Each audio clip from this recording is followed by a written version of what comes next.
जय हिंद दोस्तों, सैनिक समाचार में आपका हार्दिक स्वागत है। सबसे पहले बात करूंगा हेडलाइंस की। हाँ जी, OROP3 पेंशन टेबल 1 जुलाई 2024 से प्रभावी, सिपाही से लेकर सूबेदार, मेजर, ऑनरी लेफ्टिनेंट और कैप्टन तक के लिए लागू।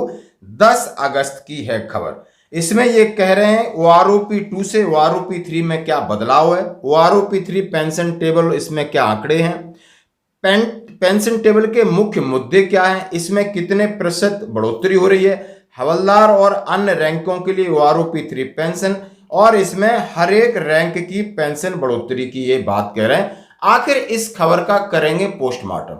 आखिर ये खबर किस सोर्स से निकली है और किस टेबल की बात कर रहे हैं, आखिर इसमें इनके पास तथ्य क्या है, जो कि कल काफी सोशल मीडिया में थी। हमारे पास लगातार हमारे जो व्यूअर्स हैं हमें वीडियो भेज रहे हैं, साहब इसका क्या है, तो इसका पोस्टमार्टम जरूर करेंगे। दूसरी बड़ी खबर दोस्तों, जम्मू कश्मीर के अनंतनाग में मुठभेड़ जारी है। 2 जवानों ने अपना बलिदान, अपनी प्राणों की आहुति दे दी है और 3 जवान हुए हैं घायल। तो सबसे पहले मैं बात अनंतनाग की करूंगा, उन बहादुरों की करूंगा, उन्होंने आज भारत माता की रक्षा के लिए, हम सब की रक्षा के लिए अपने प्राणों की आहुति दी। दोस्तों, कल शनिवार को अनंतनाग में एक मुठभेड़ जारी है। आप समझ सकते हो, हम सब ने वहां नौकरी किया है और वहां पर बड़ी मुठभेड़ के अंदर हमारे हवलदार दीपक कुमार यादव और लेफ्टिनेंट प्रवीण कुमार की इन्होंने शहादत हुई, यानी वो देश के लिए शहीद हुए हैं। और इसके लिए आप समझ सकते हो, आर्मी की तरफ से मैसेज निकला है कि general Upendra Dwivedi, chief of army staff और all ranks of Indian army, salute the supreme sacrifice brave hearts Havildar Deepak Kumar Yadav and lieutenant Praveen Sharma who lay down their lives in the line of duty. यानी उन्होंने अपना प्राणों की आहुति दी है अपने कर्तव्य के लिए। हम अपने इस चैनल की तरफ से ऐसे वीर सपूतों को सैल्यूट करते हैं, उनके चरणों में अपने श्रद्धा सुमन अर्पित करते हैं। दोस्तों, ये है जीवन का असली खेल। और 3 जवान जो घायल हैं, प्रार्थना करते ईश्वर से जल्दी वो स्वस्थ हो जाएं। और अभी मुठभेड़ जारी है, देखते हैं आगे। लेकिन अब मैं बात करूंगा उस टेबल की जिसका पोस्टमार्टम आज जरूरी है, क्योंकि हर कोई इस बात को लेकर कंफ्यूजन। पहले मैं ये क्लियर कर देता हूं, आधिकारिक तौर पर अभी OROP3 की पेंशन टेबल जारी नहीं हुई है। और परसों ये बात ISL के ब्रिगेडियर साहब से मेरी बात हुई, उन्होंने कहा अभी तक नहीं हुई है, ना ही किसी से परामर्श हुआ इसके बारे में। लेकिन जैसा है कि टेबल तैयार हो रही है, ये कब घोषणा होगी, सरकार कैसे करेगी, वो उसका सरप्राइज होगा।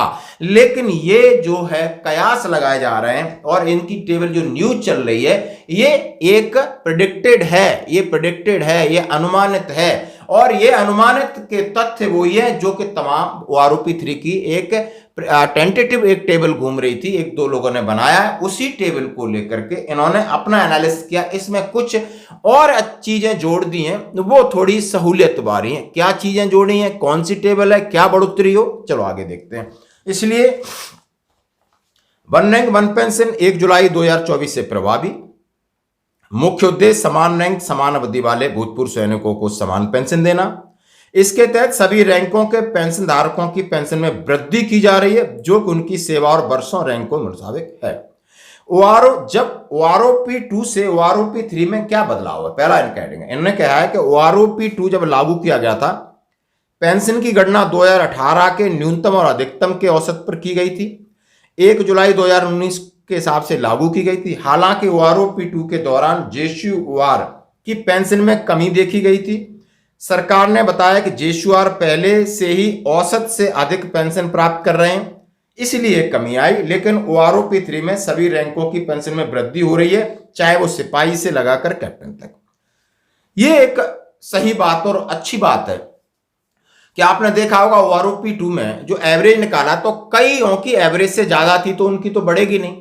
लेकिन इस बार इस बात का, और कईयों की कम हो रही थी, तो बाकी दफे कम करने का तो आदेश नहीं। तो इस बार उन्होंने कहा है कि ये सारी चीज देखा गया है कि OROP1 का भी लिया गया है, इसमें OROP2 को भी देखा जा रहा है, OROP3 में देखा जा रहा है, यानी इंक्रीमेंट बेस पर देखा जा रहा है कि सिपाही से कैप्टन तक की सबकी बढ़नी चाहिए, OROP2 जैसा नहीं होना चाहिए। अब कह रहे हैं OROP3 पेंशन टेबल में इसमें शामिल आंकड़े क्या है, यानी जो आंकड़े लिए जा रहे हैं वो किस प्रकार लिए जा रहे हैं। OROP3 की पेंशन टेबल में सभी रैंकों की पेंशन वृद्धि को विस्तार से दर्शाया गया है। इसमें सिपाही, नायक, हवलदार, नायब सूबेदार, सूबेदार major, honorary lieutenant honorary captain की पेंशन का उल्लेख है। इस टेबल में पहले कॉलम में रैंक, दूसरे में ये तमाम चीजें कही गई हैं। उदाहरण के तौर पर उन्होंने बताया कि सिपाही 17 साल सर्विस करता है तो ORO P2 में 18,807 थी, वो बढ़कर के 20,450 हो जाएगी और 1643 की वृद्धि होगी। अब इसमें मुख्य मुद्दे की क्या बात है, जरा इस पे आते हैं। एक चीज है जो आपको समझना है। इन्होंने लिखा है ORO P3 में पेंशन टेबल न्यूनतम और अधिकतम की गणना पर तो आधारित है, लेकिन 2013 को आधार वर्ष मानकर औसत निकाला गया है और ये गणना 2023 के औसत की गणना के बाद की गई है। अब आप इसमें यह कहा गया है कि सबको पता है कि 2013 वालों की पेंशन ज्यादा है, तो जो 2024 में होनी है उसका औसत, उसका एवरेज 2023 को आधार माना जाएगा, लेकिन उस आधार को निकाला गया है और 2013 की पेंशन को निकाला गया है। कहीं ऐसा तो नहीं कि 2013 की फिर ज्यादा है और 2023 की फिर कम आए। यदि ऐसा किसी ने सोचा है तो बहुत अच्छी बात है, ये सोचना है, क्योंकि विषय ऐसा है कि पिछले वालों की ज्यादा हो रही है, यानी 2013-14 वालों की ज्यादा है, बशर्ते 2017-18-19 आप समझ रहे हो, इसलिए ORO P2 में बढ़ोतरी नहीं हुई थी। यदि ये उन्होंने डाला है तो बहुत अच्छी बात है, जैसे इन्होंने इस बात का उल्लेख किया है। उदाहरण के लिए सिपाही की उदाहरण के लिए दिया है उन्होंने। फिर ORO P3 में पेंशन में कितनी वृद्धि होगी, उसमें दोस्तों ये उसी टेबल का हवाला दिया गया है जो सबसे पुरानी एक टेबल है, जो कि मैंने बोर्ड पे भी इसके कई वीडियो बनाए, इसलिए बोर्ड पे मैं नहीं समझ रहा हूं।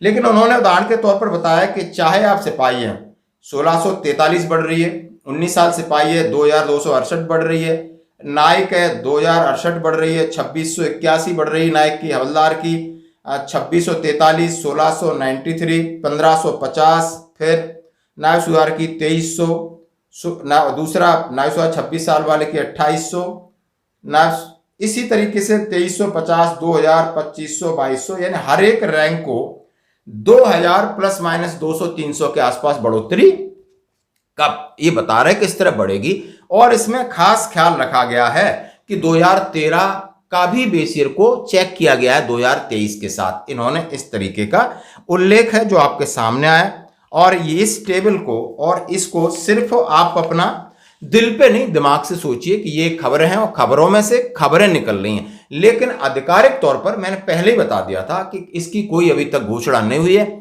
हम आशा रखते हैं क्योंकि इसमें ब्लॉकिंग सिस्टम तमाम चीजों को डाला गया है। लाइव डाटा के लिए बार बार कहा जा रहा है कि ऐसी भूल ना हो जैसा ORO P2 में हुआ था। सरकार को खूब पता चल गया था कि जवानों ने जंतर मंतर पर एजिटेशन किया है और तमाम तरीके के उन्होंने ज्ञापन दिए, तमाम तरीके की मांगें की हैं, वो व्यर्थ नहीं गई हैं दोस्तों, व्यर्थ नहीं गई हैं। कुछ लोग इसको मजाक में लेते हैं, ऐसा कुछ नहीं होगा, वो हो सकते हैं वो निराशावादी लोग हों, हम आशावादी हैं। लगातार जवानों ने संघर्ष किया है, लगातार उन्होंने एजिटेशन किए हैं, लगातार उन्होंने ज्ञापन दिए हैं, खबरें रही हैं, जंतर मंतर की खबरें रही हैं, रामलीला मैदान की खबरें रही, इसीलिए व्यापक तरीके से इसकी जांच हो रही है, पूरी तरह जांच हो रही है कि टेबल में कभी ऐसा ना हो कि ना फिर ORO P2 की तरह हो। लेकिन पॉलिसी उनकी वही है, पॉलिसी वही है, लेकिन पॉलिसी यदि वही है तो पॉलिसी में बदलाव अपने हिसाब से कर सकते हैं। ये तो कोई बोलेगा कैसे बदलाव कर सकते हैं, तो मैं उदाहरण के तौर पे बोल दूं, यदि उनकी पॉलिसी वही थी तो ऑनरी लेफ्टिनेंट और कैप्टन की पेंशन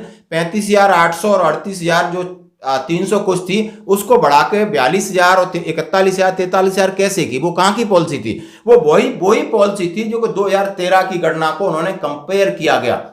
अब वो दो फिगर तो सामने आ गए, लेकिन बाकियों को जो उनका बट्टा लगा है उस कहां है? ये तो कोई इस सवाल पूछता है कि नहीं, पॉलिसी तो जो उन्होंने बना दी वही है कि 2023 को बेस ईयर रखो, तो फिर ऑनरी लेफ्टिनेंट कैप्टन की कैसे बढ़ी? मेरा ये सवाल है। निश्चिंत रहें, जो भी सही चीज है मैंने आपके साथ शेयर की। धन्यवाद।